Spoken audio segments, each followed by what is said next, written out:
اور ان کاموں میں مصروف رکھنے سے جو تیری خوشنودی کا باعث ہوں۔ ہماری اعانت فرما تاکہ ہم نہ بیہودہ باتوں کی طرف کان لگائیں، نہ فضول چیزوں کی طرف بے محابہ نگاہیں اٹھائیں، نہ حرام کی طرف ہاتھ بڑھائیں، نہ امر ممنوع کی طرف پیش قدمی کریں، نہ تیری حلال کی ہوئی چیزوں کے علاوہ کسی چیز کو ہمارے شکم قبول کریں، اور نہ تیری بیان کی ہوئی باتوں کے سوا ہماری زبانیں گویا ہوں، صرف ان چیزوں کے بجا لانے کا بار اٹھائیں جو تیرے ثواب سے قریب کریں، اور صرف ان کاموں کو انجام دیں جو تیرے عذاب سے بچا لے جائیں۔ پھر ان تمام اعمال کو ریاکاروں کی ریاکاری اور شہرت پسندوں کی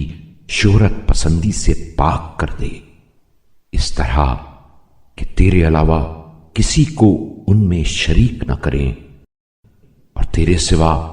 کسی سے کوئی مطلب نہ رکھیں۔ اے اللہ، محمد صلی اللہ علیہ وآلہ وسلم اور ان کی آل پر رحمت نازل فرما،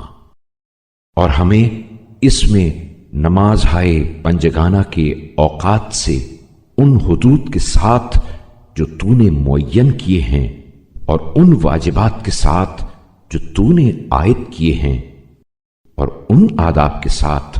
جو تو نے قرار دیے ہیں اور ان لمحات کے ساتھ جو تو نے مقرر کیے ہیں آگاہ فرما، اور ہمیں ان نمازوں میں ان لوگوں کے مرتبے پر فائز کر جو